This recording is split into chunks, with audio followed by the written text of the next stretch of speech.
Chers amis, très heureux de venir passer un peu de temps avec vous pour vous partager, continuer sur ce thème de la vie miracle.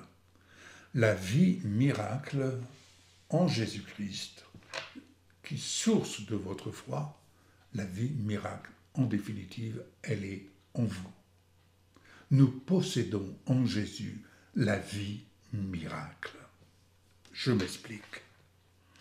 Jésus est venu nous libérer du joug de l'adversité, de ce qui nous retient en captivité, dans la crainte. Je repense toujours à cette expression que j'entendais souvent dans ma jeunesse de certaines personnes qui, s'entretenant sur Pierre, Paul, Jacques, disaient « Oh, il a peur de son ombre ». Certes, nous avons été libérés de cela. Jésus est la puissance de vie. Sa vie en nous, sa vie en vous est puissance. Elle déclenche en vous le oui et le non. Autrement dit, qu'il en soit ainsi. La vie miracle de Jésus est le possible de Dieu, là où l'impossible est à l'homme. Sa vie miracle ne vient pas à nous. Cherchez-la, trouvez-la. Jésus est votre vie miracle. Elle est votre vie miracle en réponse à la foi, à la ferme assurance que nous avons en Jésus. Car à votre action de foi, en sa parole, la porte de la vie miracle s'ouvre. Voyons dans l'évangile de Matthieu, chapitre 19, versets 16 à 26. Écoutez bien. Jésus relate ici une relation avec un jeune homme riche, heureux. Heureux d'obéir au commandement de Dieu, de la parole. Et Jésus va l'encourager à sa manière. Il va l'encourager comme il sait si bien le faire avec chacun d'entre nous. Il va l'encourager dans ce qu'il souhaite vivre parfaitement dans le plan de Dieu. Qui d'entre nous ne souhaite pas vivre parfaitement dans le plan de Dieu? Et nous connaissons le plaisir de vivre parfaitement de Dieu, reconnaissons-le, lorsque nous vivrons la vie miracle de Jésus dans notre vie. Alors, à ce titre, Jésus va lui dire, à ce titre, il lui manquait une seule chose. C'est ce que va faire ressortir Jésus. Il va lui dire, « Vends ce que tu possèdes, donne-le aux pauvres, et tu auras un trésor dans le ciel. » Là, je ne comprends pas. J'imagine combien d'entre nous serions à l'image de ce jeune homme riche. Mais Seigneur, tu m'as béni et tu me demandes de vendre, de me débarrasser de ce que je possède. Là, je comprends pas. Je comprends pas.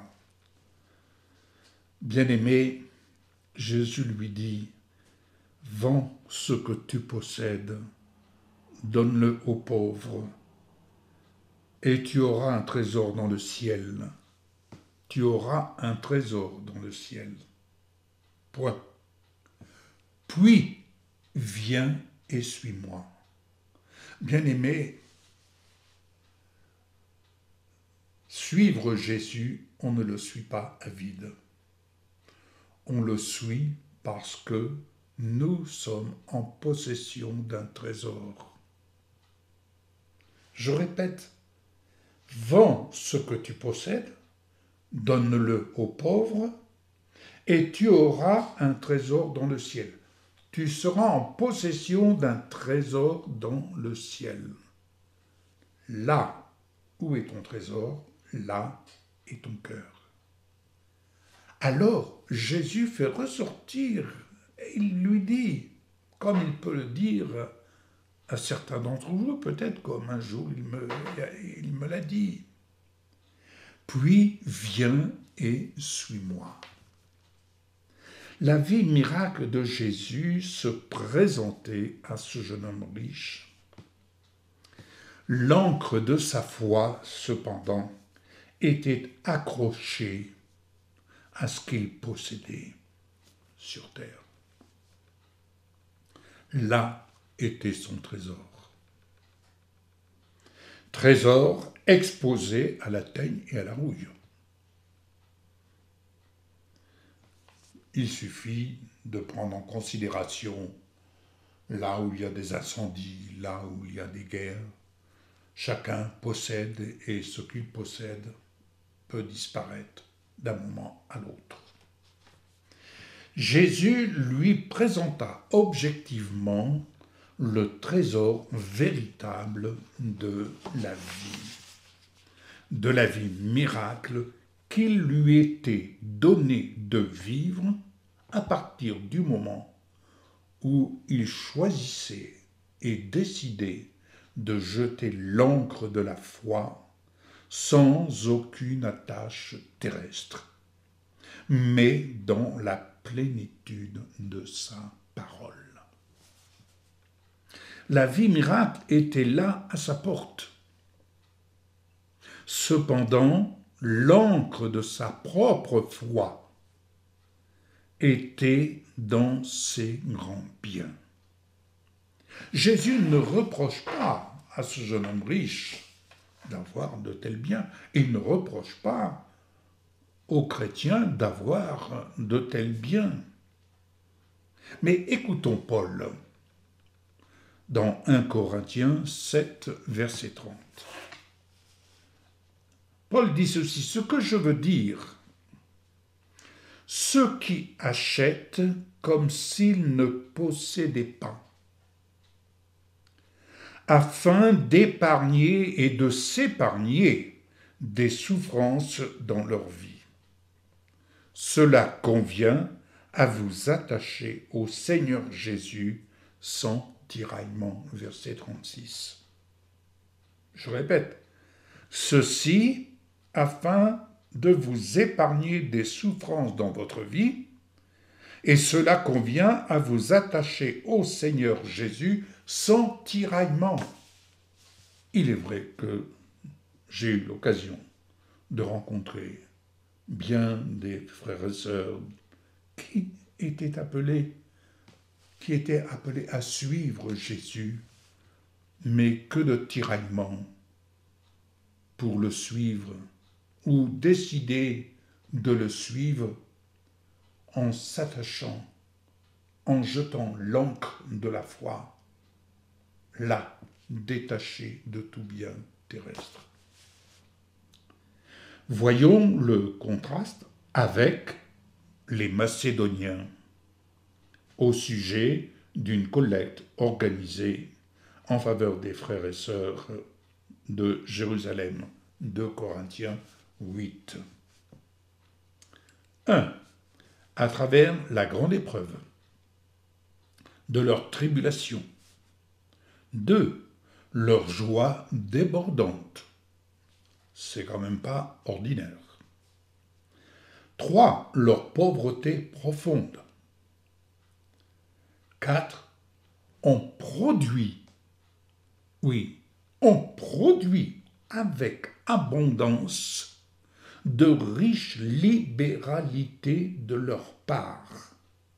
Ainsi, La vie miracle de Dieu, c'est démontrer de l'intérieur sur l'extérieur. Bien-aimé, la vie miracle est là où l'encre de la foi est jetée, non pas dans ce que nous possédons, mais dans ce que Dieu possède. Et ce que nous possédons en Jésus est bien plus riche, bien plus valorisant que ce que nous pourrions posséder.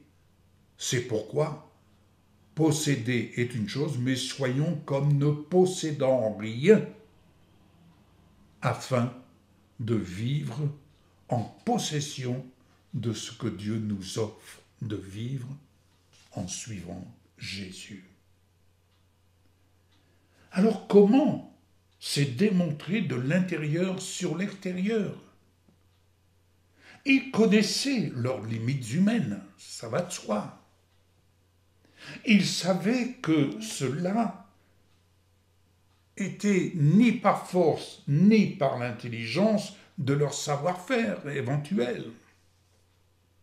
Mais en détachant l'encre de leur captivité, de ce qui les rendait captifs, au vu de leur tribulation, de leur pauvreté, ils se sont donnés eux-mêmes au Seigneur, leur libérateur. Ils se sont donnés eux-mêmes au Seigneur en jetant l'encre de la foi dans la puissance de sa parole. Ainsi, la vie miracle de l'abondance de Dieu leur fut rendue accessible de l'intérieur sur l'extérieur par la volonté de Dieu. L'impossible devenant dans leur esprit impossible selon Dieu. Ainsi ont-ils excellé dans cette œuvre de bienfaisance pour le salut d'un grand nombre. Bien-aimés, la vie de foi en Jésus a pour fondement de ce que Dieu a la liberté de notre part de nous façonner selon sa volonté, afin de vivre cette vie de foi qui, en définitive, la vie de foi selon Dieu, attire à nous la vie miracle, utile et bienfaisante, car nous sommes des dispensateurs au nom de Jésus, nous sommes les dispensateurs de sa vie miracle.